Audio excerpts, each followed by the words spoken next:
Welcome to the Black History Month Assembly. Who started it?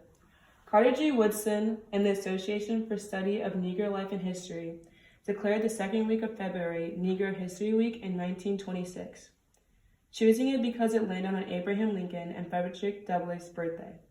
President Gerald Ford officially recognized Black History Month in 1976. Ever since then, every American president has designated February as Black History Month and endorsed a certain theme. What is the national theme for this year? The Black History Month theme for this year is Black Health and Wellness. The goal of this theme is to recognize Black scholars in the medical field and take a look at how American healthcare has underserved the African American community. There are numerous activities around the nation to recognize this theme.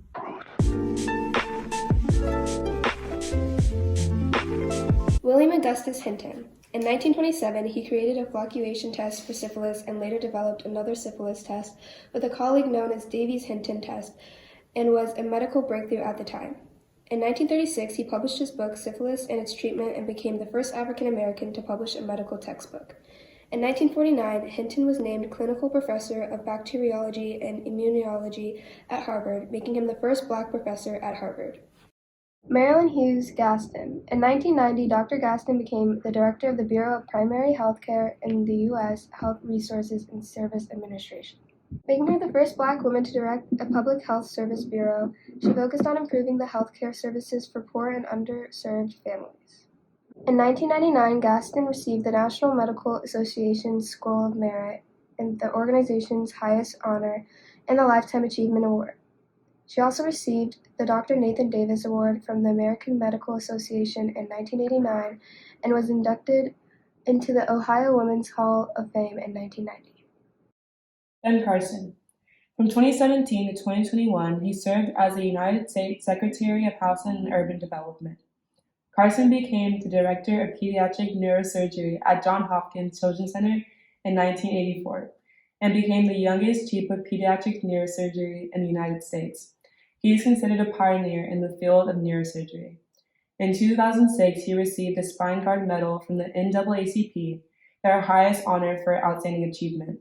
In 2008, the White House awarded Carson the Presidential Medal of Freedom, the nation's highest civilian honor. Honorable mentions.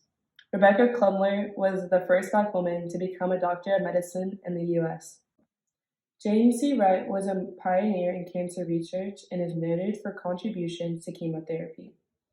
James McCune Smith was the first Black person to hold a medical degree.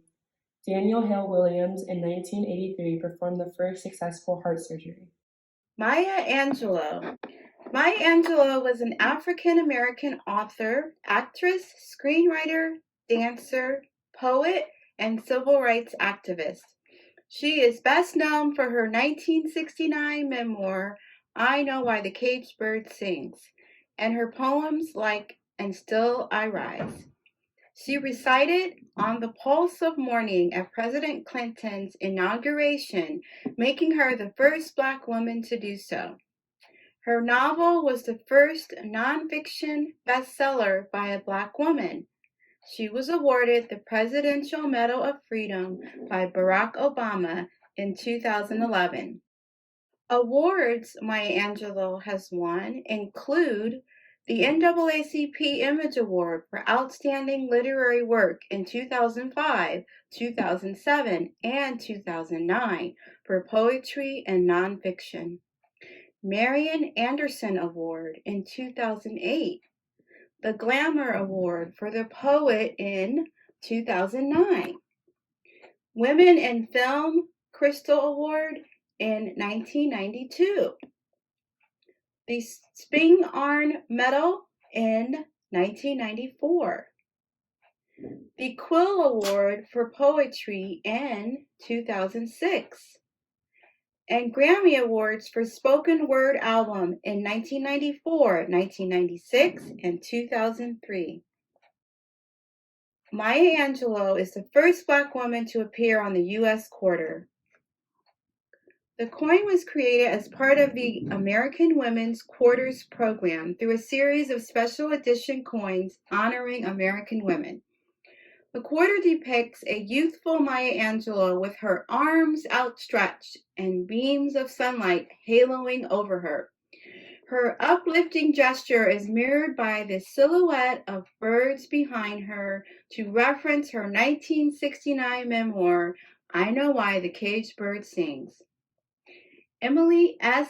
Damstra illustrated the design for the coin.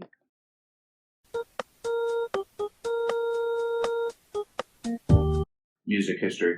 At the music history tables, you will learn about great African American artists who came before us, such as Stevie Wonder, Whitney Houston, Louis Armstrong, James Brown, Bob Marley, Prince, Marvin Gaye, Chuck Berry, Aretha Franklin.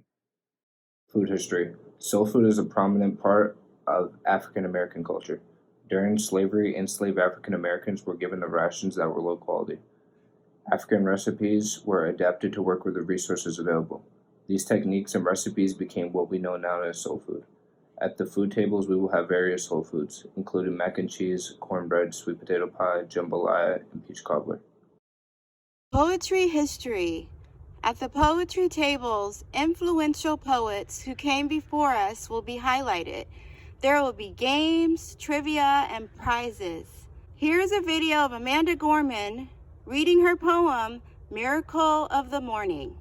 Hi, I'm Amanda Gorman, and this is my poem, The Miracle of Morning. I thought I'd awaken to a world in mourning, heavy clouds crowding, a society storming, but there's something different on this golden morning, something magical in the sunlight, wide and warming.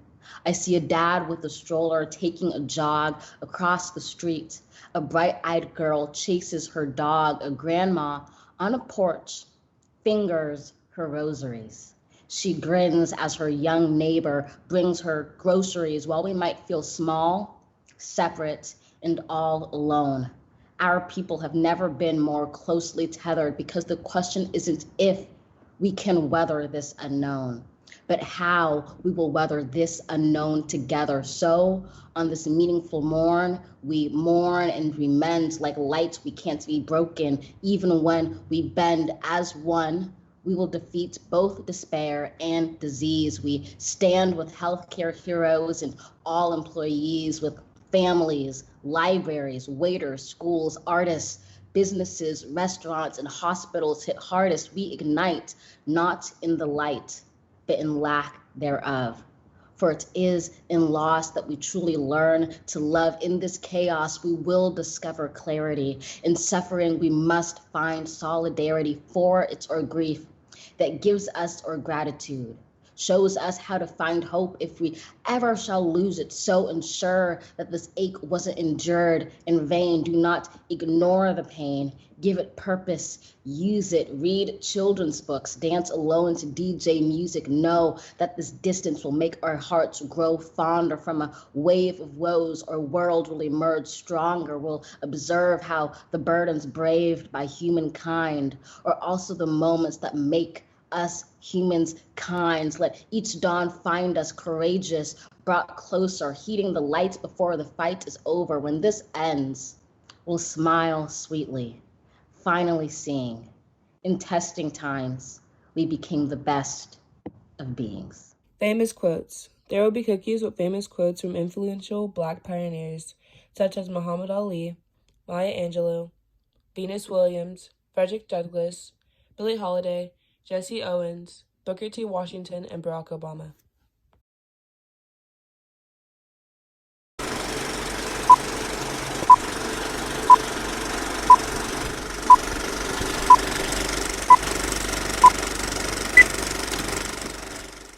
State your name and your grade.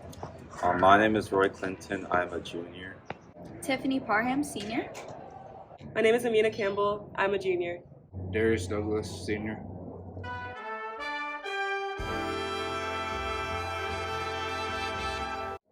It's been a great way to escape and be around people like you because since Mira Costa is such a big school, you don't really get to see a lot of Black people when you walk around because there's so few of us. I feel like in the beginning, it was kind of different because I didn't know all the Black people, But then like every week when I went to the club and like got to like get to know them, it felt like very comfortable, and I felt like I was at home, and like there was other people experiencing the same things that I experienced at the school. So like I just felt as though I like fit in somewhat at Costa. It's definitely opened my eyes to new experiences. I've definitely learned a lot about myself and my culture through my activities, and it's really been a beneficial experience, I think a positive one. It's been a really like fun place most of the time. This year it's been really fun. It's where we, like most of the like black students and like just people of color come and congregate, and just like it's nice to be surrounded by other people just for like 30 minutes when you're in classes full of just like other white people. It's given me a sense of community and a safe place in a predominantly white school. It's really cool to go somewhere once a week and be in a room full of people that look like you when you're never surrounded with that. And it's just super fun. Like we play games and like we make jokes and we can just relate on a different level.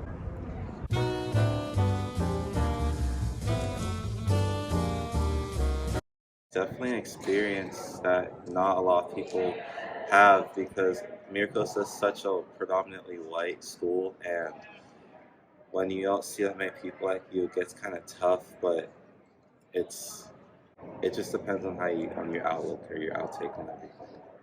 I feel like it's definitely different and eye-opening because you have like a predominantly white school, and they think that they can experience and feel the things that you feel, but it's completely different when you're like the only black person in your class, and you like kind of feel judged at times when they talk about history or anything that like relates to your skin color. It just feels different and weird. I'd say like when you first come here, it's like very isolating. You can feel alone a lot of times. It's hard to be a person of color at Costa because sometimes you can feel unseen, or like what's told in the classroom isn't what you know. Like, does that make sense? Yeah. The way that you're taught is like very Eurocentric, so it can feel like you're erased from history. So yeah. To an extent, it's lonely because a lot of the friends you make don't share your same experiences, and you can't really confide in them because they won't really understand, but you also can't fault them for it. So it's a confusing experience, I would say. You have to really navigate your home life and your school life and code switching, and it's a balancing act, that's for sure. It's definitely different. It's really hard to go into class every day and not see anyone that looks like you, and if you do, it's probably just one other person. And at this point I've gotten used to it, but you still feel the cultural difference, and there's a lot of microaggression and racist comments that have been made over the years that made it really uncomfortable for me to be here at times.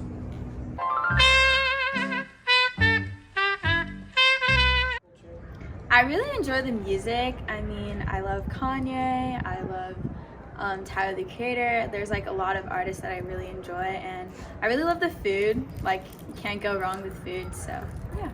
The uniqueness of it and the diversity within it, because there's so many different like nuances to it, and the fact that people are so accepting and ready to be a part of it is really special to me. My favorite part of black culture is the music. There's so many great black artists in every genre, and they've done like monumental things. And fashion, I feel like a lot of fashion trends black people have started, and we were the pioneers of it. And overall everything about black culture is great in my opinion. Community, because the fact that I feel like a lot of people of color are intertwined because of the experiences they've been through, and I feel like that's created a big sense of community.